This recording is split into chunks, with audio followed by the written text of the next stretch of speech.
মালিক,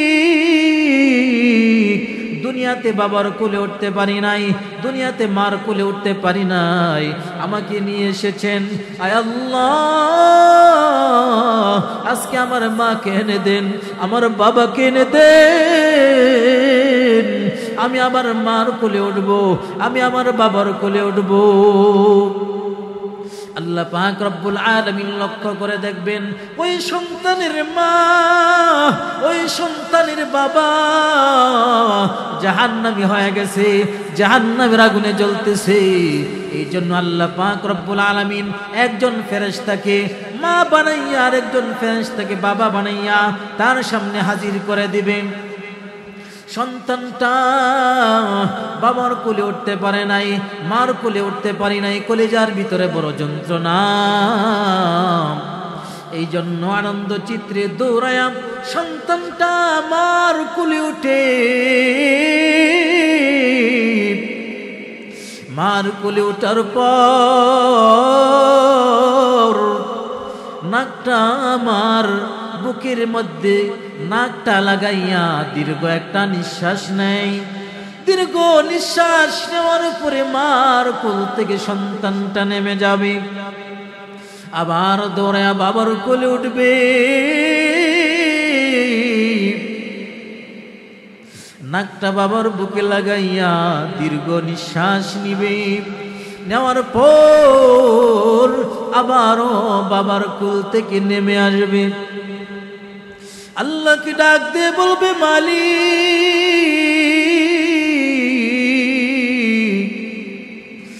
দুনিয়াতে আমাকে ছোট্টবেলায় নিয়ে এসেছো,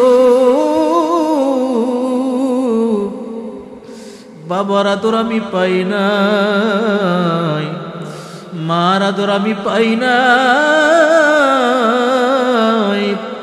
আজকে বুঝি নকল মা নকল বাবা সাজায়া। ছোট্টবেলা যদি কারো সন্তান মারা যায় আর যদি সবর ইখতিয়ার করতে পারে, যদি ধৈর্য ধারণ করতে পারে, আল্লাহ পাক রব্বুল আলামিন কিয়ামতের কঠিন ময়দানে যে পুরস্কার তাকে দিবেন, ওই পুরস্কার যদি দেখে দুনিয়ার ভিতর যেমন কষ্ট পেয়েছিল এর চাইতে কোটি গুণ আনন্দিত সেদিন হয়ে যাবে। আল্লাহ পাক রব্বুল আলামিন কিয়ামতের কঠিন ময়দানে ওই মাসুম নিষ্পাপ সন্তানটা কি বলবেন, তোমার বাবা তোমার মাকে আজকে খুঁজে নাও। অনেক সন্তানেরা আল্লাহ পাক রব্বুল আলামিনের আরশের খুঁটি ধরে ধরে কান্না করবে আর ডাক দিয়ে বলবে, মালিক, দুনিয়াতে বাবার কোলে উঠতে পারি নাই, দুনিয়াতে মার কোলে উঠতে পারি নাই, আমাকে নিয়ে এসেছেন। আয় আল্লাহ, আজকে আমার মাকে এনে দেন, আমার বাবাকে এনে দেন, আমি আমার মার কোলে উঠবো, আমি আমার বাবার কোলে উঠবো।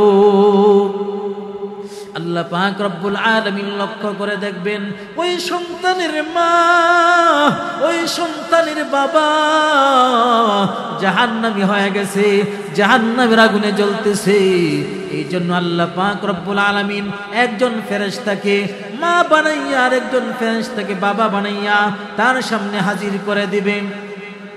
সন্তানটা বাবার কোলে উঠতে পারে নাই, মার কোলে উঠতে পারি নাই, কলিজার ভিতরে বড় যন্ত্রণা। এই জন্য আনন্দ চিত্রে দৌড়ায়া সন্তানটা মার কোলে উঠে,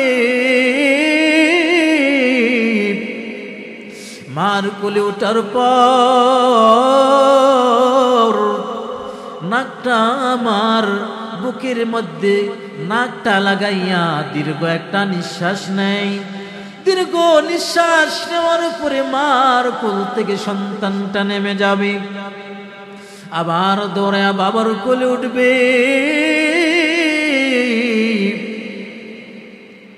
নাকটা বাবার বুকে লাগাইয়া দীর্ঘ নিঃশ্বাস নিবে, নেওয়ার পর আবারও বাবার কোল থেকে নেমে আসবে।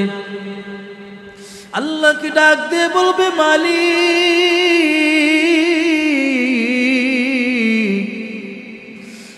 দুনিয়াতে আমাকে ছোট্টবেলায় নিয়ে এসেছো,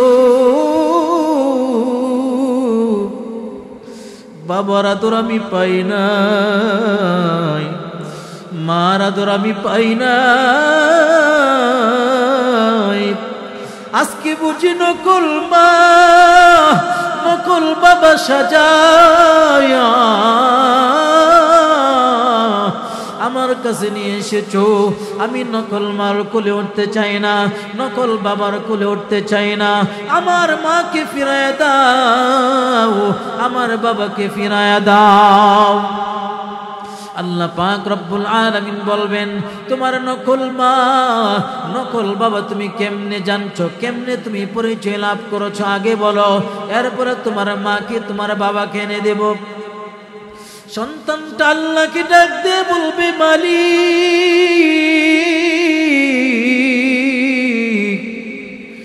দুনিয়াতে ছোট্টবেলায় যখন আমাকে তুমি নিয়ে এসেছো, মার কলেজার টুকরা রত্ন আমি ছিলাম, বাবার কলেজার টুকরা রত্ন আমি ছিলাম।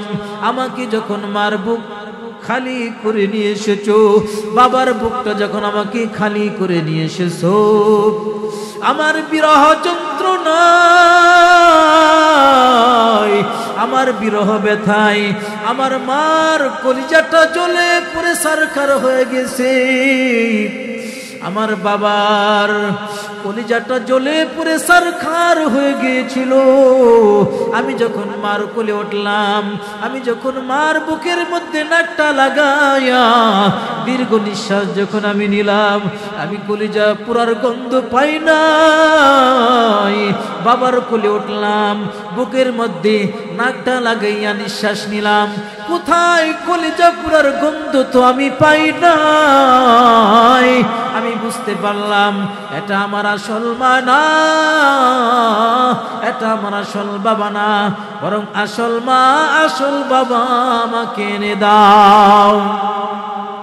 আল্লাহ পাক রব্বুল আলামিন বলবেন, তোমার আসল মা আসল বাবা তো জাহান্নামের আগুনে জ্বলতেছে, দুনিয়াতে খারাপ কাজ করেছে, ভালো আমল করতে পারে নাই, এই জন্য জাহান্নামের আগুনে জ্বলতেছে। এবার ওই ছোট্ট মাসুম সন্তানটা আল্লাহকে ডাক দিয়ে বলবি, আল্লাহ রাস্তাটা দেখায় দাও, জাহান্নামে গিয়ে আমি আমার মার সাথে মোলাকাত করব, জাহান্নামে গিয়া আমি আমার বাবার সাথে মোলাকাত করব। আল্লাহ পাক বলবেন, না না, নিষ্পাপ কাউকে আমি জাহান্নামে দিতে পারি না, এটা আমার মানসা না। আল্লাহ পাক ফেরেশতাদেরকে হুকুম করবেন, ও ফেরেশতারা যাও জাহান্নামে গিয়া দেখো ওই মাসুম সন্তানের মা কোথায় আছে, এই মাসুম সন্তানের বাবা কোথায় আছে। ওই মাসুম সন্তানের বাবা মাকে ওই সন্তানের সুপারিশের কারণে জাহান্নাম থেকে মুক্তি দিয়ে দাও।